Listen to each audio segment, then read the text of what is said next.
Is everybody on? Good evening, ladies and gentlemen. My name is Kate Mosse, and it's my great pleasure to be welcoming you all here this evening as the Deputy Chair of the National Theatre. A couple of years ago, Richard Eyre, former director and now the chairman of the National Theatre Foundation, did the job for the first of these books, The Poems That Made Grown Men Cry. And we're here this evening to celebrate 100 women's choices of extraordinary words, men and women, poets from all over the world, and it's in aid and supporting Amnesty International. And so you will forgive me for being vulgar, for pointing out that it is Mothering Sunday coming up. And then it is International Women's Day coming up on Tuesday. And then, of course, it will be Father's Day at some point, and many other days in between. And every single occasion deserves this book. And because, of course, it is for Amnesty. So I have very little to say as host, only that it's a great honour to be on the stage with so many extraordinary women. And what we're going to ask you to do, there are going to be 10 readings. We would like you to hold your applause, please. You were brilliant just now, but hold it to be really brilliant at the end, so that we can just listen to all of the poems straight through. So there is nothing more for me now to do, but to introduce you to one of the editors of the book. I would say probably the father of the book, Anthony Holden. Anthony.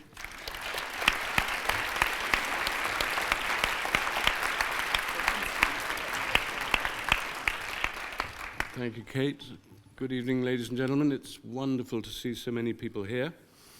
And I can hear you all thinking, yes, it makes perfect sense that a father and son team should edit a book by women, about women, for, no, not just women, but anyone to read who's interested in the human condition as uniquely distilled and observed by poetry. The first male volume, to our delight, succeeded in its goals, seemed to of not merely abolishing the British stiff upper lip, but introducing new young readers to poetry and introducing new poets to connoisseurs. So Ben and I were always planning a female volume as a companion to the male one, and we've discovered that, guess what? Poetry is a gender-free zone. But before we hear that for ourselves tonight, ask you indulge me briefly in paying a tribute publicly to a dear friend of mine who died last Sunday at the age of 91. He was my Oxford tutor in English 50 years ago, John Jones, an unexceptional name for an exceptional man. For me, the inspirational teacher so many of us are lucky enough to have in our youth. He remained a close friend for the rest of his days. And it was John who unwittingly was the inspiration for, you could say, the only begetter of these two books. Some 20 years ago, he called me at the end of a very dark day in his life. My wife and I went over to take him out to dinner, during which he started quoting a Thomas Hardy poem.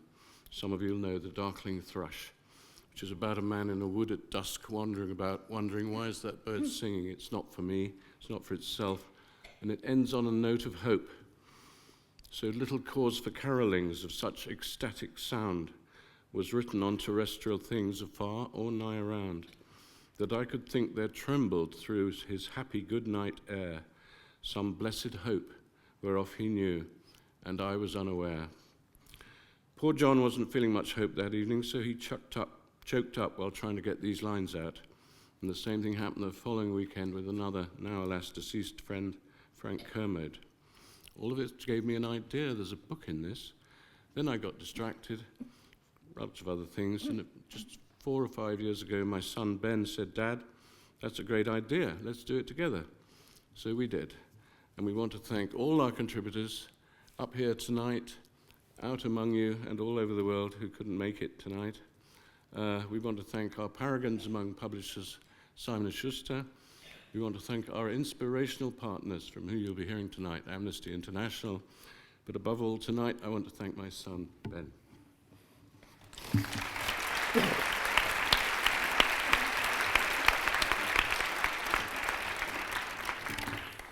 Thank you, Dad, or my partner in rhyme, as I increasingly think of you.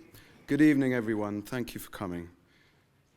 Gender stereotyping, ladies and gentlemen, is dangerous. Our colleagues at Amnesty International can tell you all manner of reasons why. I won't presume to speak for the grown women here today. We'll leave that to our brilliant contributors. or should I say co-workers. I know I'm preaching to the choir with this audience as well, but just a reminder that guys, it's okay to cry from time to time. It's as healthy and natural a biological process as laughter.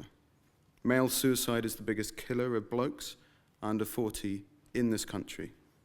So let's all man up and let our guards down.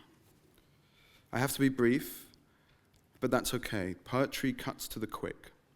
The tiniest drop can flood the soul. In this book alone, you'll find truth untold as you walk to the edge of absence, down stucco side streets and paths of vanished alphabets. You'll meet angels knocking at tavern doors and others writing in books of gold. You'll hear a voiceless word, the huge whisper of constellations and holy glimmers of goodbyes. The wild bee farms of your nerves will tingle, and you'll chase the palm at the end of your mind. You'll meet a blitz of a boy whose hair is an exclamation mark, and a glimmering girl with apple blossom in her hair. These pages chronicle all love, all beauty, including the what might have beens yet to happen. Here is the loveliest of smiles, happiness that glistens like jewels under lights, and tears that are mistaken for diamond earrings. Never and always, forever will have been. Big claims for our book? No, just quotes from it. There are countless such word spells, full of light and tears, in these poems that make grown women cry. Edna.